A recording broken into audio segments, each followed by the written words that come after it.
அனைவருக்கும் வணக்கம். கேட்டிலேன் என்ற சேனலுக்கு தங்களை அன்புடன் வரவேற்கின்றேன். தொல்காப்பியம் சொல்லதிகாரத்தின் 4வது இயலான விளிமரபின் தொடர்ச்சி. இதுவரைக்கும் 126வது நூற்பா வரைக்கும் நமது சேனலில் வந்திருக்கு. அதனுடைய தொடர்ச்சி 127வது நூற்பா. அதோட நிறைய மாணவர்கள் நீங்கள் எனக்கு புக்கு இருந்தால் அனுப்புங்க, புத்தகம் இருந்தால் அனுப்புங்க அப்படின்னு கேட்டிருக்கீங்க. இது ஒன்றும் இல்லை, திருஞான சம்பந்தர் உரை எளிமையாக இருக்கும் படிக்கிறதுக்கு, எடுத்துக்காட்டும் ரொம்ப எளிமையாக இருக்கும். அந்த புத்தகம் வேணும்னா நீங்கள் ஆன்லைனில் கூட வாங்கிக்கலாம். முனைவர் சா திருஞான சம்பந்தம் இவருடைய புத்தகம் வாங்கி பாருங்கள். இது வெளியீடு பார்த்திங்கன்னா கதிர் பதிப்பகம், தெற்கு வீதி, திருவையாறு. உங்களுக்கு தேவைப்பட்டதுன்னா நீங்கள் கமெண்ட் பண்ணுங்கள், நான் அந்த அட்ரஸ் அனுப்புகிறேன். அதை எழுத்து சொல் பொருள்ன்ற 3 புத்தகமே நம்ம வாங்கிக்கலாம். நான் இந்த வீடியோ அந்த புத்தகத்தில் என்ன இருக்கோ அதை தான் நான் படித்து காமிச்சிட்ருக்கேன். எதுக்காகனா, ஏற்கனவே என்னுடைய வீடியோ பார்த்தவங்களுக்கு தெரியும்.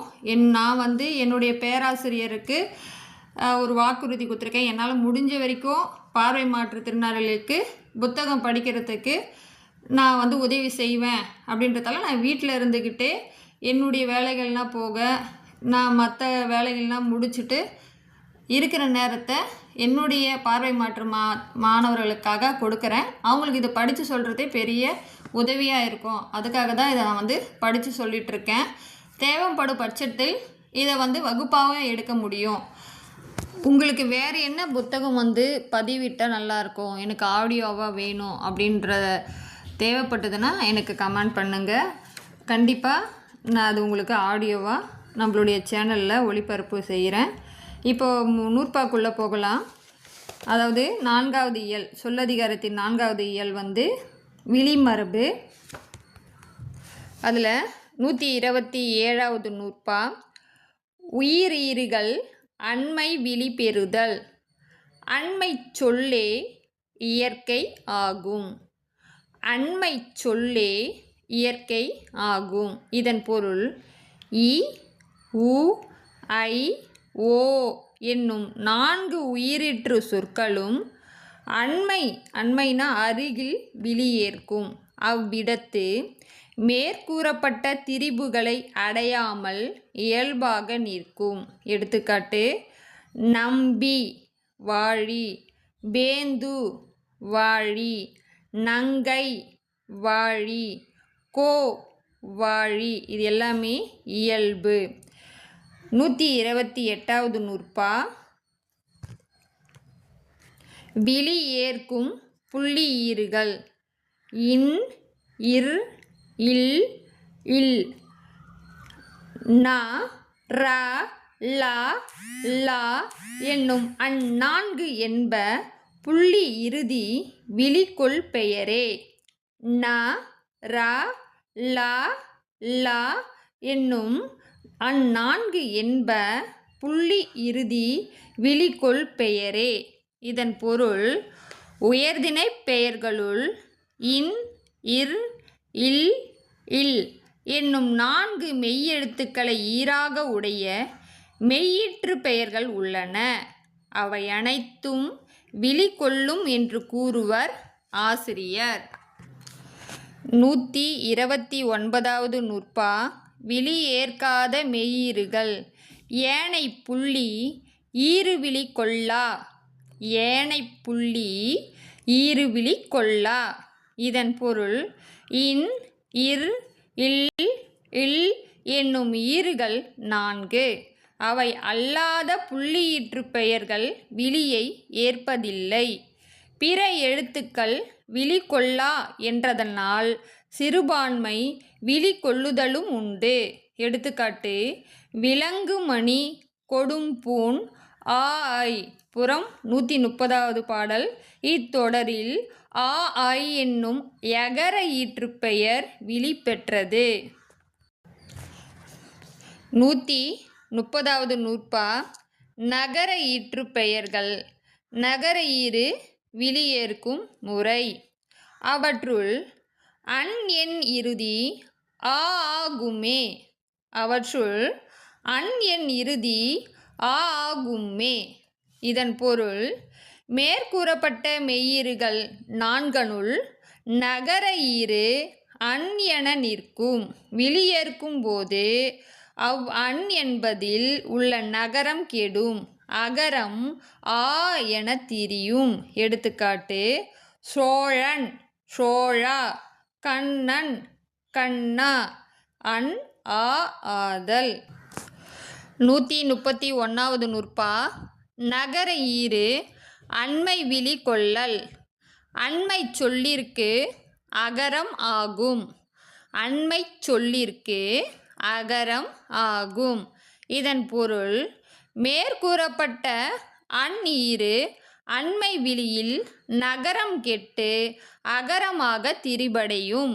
எடுத்துக்காட்டு: முருகன், முருக, துறைவன், துறைவ. அன் அகரமாதல்.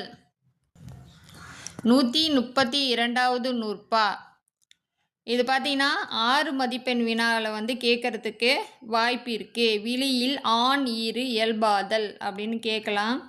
இது 132வது நூற்பாலிருந்து நம்மளுக்கு 133வது நூற்பா வரைக்கும் வரும். இதனுடைய விளக்கத்தை பார்ப்போம். விளியில் ஆண் ஈறு இயல்பாதல். ஆண் எண் இறுதி இயற்கை ஆகும். ஆண் எண் இறுதி இயற்கை ஆகும். இதன் பொருள் பெயரின் ஈற்றில் நிற்கும் ஆண் என்னும் நகர ஈறு விளி கொள்ளும். அப்போது முற்கூறப்பட்டதைப் போல் மாற்றமடையாமல் இயல்பாய் நிற்கும். எடுத்துக்காட்டு: மலையமான், சேரமான், தொண்டைமான். ஆண் இயல்பாதல். 133வது நூற்பா. இப்போ ஏற்கனவே பார்த்தோம் இல்லையா, 132ல் விளியில் ஆண் ஈறு இயல்பாதல் கேட்பாங்க. அதே போல் நகர ஈற்று வினையாளனையும் பெயர் விளியேற்றலும் கேட்பாங்க. இப்போ நகர ஈற்று வினையாளனையும் பெயர் விளியேற்றல் அப்படின்னு கேட்டாங்கன்னா 133வது நூற்பாதிலிருந்து 135 நூற்பா வரைக்கும் அடங்கும். இது நம்ம ஒரு கொஷின் படித்தா இன்னொரு கொஷினுக்கு ஆன்சர் எழுதுகிற மாதிரி வரும். அதெல்லாம் இதை படிச்சுக்கலாம். எப்படி கேட்டாலும் இதுக்கு ஆன்சர் பண்ண முடியும். இப்போ 133வதும் 6 மார்க், அதாவது 6 மதிப்பெண் வினாவில் கேட்கறதுக்கு வாய்ப்பு இருக்குது. நகர ஈற்று வினையாளனையும் பெயர் விளியேற்றல். 133வது நூற்பா. தொழிலீர் கூறும் ஆண் எண் இறுதி ஆய் ஆகும்மே விளிவை ஞான. தொழிலில் கூறும் ஆண் எண் இறுதி ஆய் ஆகுமே விளிவையினான. இதன் பொருள் தொழிலால் ஒரு பொருளை அறியும்படி சொல்லுகின்ற ஆண் ஈற்று பெயர்கள் உள்ளன. அப்பெயர்கள் விளியேற்கும் போது ஈற்றில் உள்ள ஆண் என்பது ஆய் என திரியும். இந்த தொழிலில் கூறுதல் அப்படின்னா வினையால் அணையும் பெயர் என்று பொருள். எடுத்துக்காட்டு: வந்தான், வந்தாய், சென்றான், சென்றாய். இதில் ஆண் ஆய் ஆதல். இவற்றுள் வந்தான், சென்றான் என்பன வினையால் அணையும் பெயர்கள் ஆகும். நகர ஈற்று பண்பு பெயர் விளியேற்றல். நூற்பா 134. பண்பு கொள் பெயரும் அதனோர் அற்றே. பண்பு கொள் பெயரும் அதனோர் அற்றே. இதன் பொருள் ஆண் ஈற்று பண்பு பெயர்களும் விளி கொள்ளும். அவை மேற்கூறப்பட்ட ஆண் ஈற்று தொழிற்பெயரைப் போல ஆய் என திரிந்து விளியேற்கும். எடுத்துக்காட்டு: கரியான், கரியாய், செய்யான், செய்யாய். ஆண் ஆய் ஆதல். இவற்றுள் கரியான், செய்யான் என்பன பண்பு பெயர்களாகிய குறிப்பு வினைமுற்றுக்கள் ஆகும். 135வது நூற்பா. நகர ஈற்று அளபடை பெயர் விளியேற்றல். அளபடை பெயரே அளபடை இயல. அளபடை பெயரே அளபடை இயல. இதன் பொருள் ஆண் ஈற்று அளபடை பெயர்களும் விளியேற்கும். அவை முற்கூறப்பட்ட இகர ஈற்று அளபடை பெயரைப் போல மூன்று மாத்திரையின் நீண்டு இயல்பாய் வெளியேற்கும் தன்மை உடையவனவாம். எடுத்துக்காட்டு: உழா ஆண், கிழா ஆண், பெருமா ஆண், எம்மா ஆண். 136வது நூற்பா. நகர ஈற்று முறைப்பெயர் வெளியேற்றல். முறைப்பெயர் கிளவி ஏயொடு வருமே. முறைப்பெயர் கிளவி ஏயொடு வருமே. இதன் பொருள்: நகரத்தை ஈறாக கொண்ட உறவு பெயர்கள் உள்ளன. அவை வெளியேற்கும் பொழுது ஏகாரத்தோடு பொருந்தி நிற்கும். எடுத்துக்காட்டு: மகன், மகனே, மருமகன், மருமகனே, மாமன், மாமனே, மைத்துனன், மைத்துனனே. 137வது நூற்பா. வெளியேற்காத நகர ஈற்று பெயர்கள். தான் என் பெயரும் சுட்டு முதற் பெயரும் யா என் பெயரும் வினாவின் பெயரும் அன்றி அனைத்தும் விழிக்கோள் இலவே.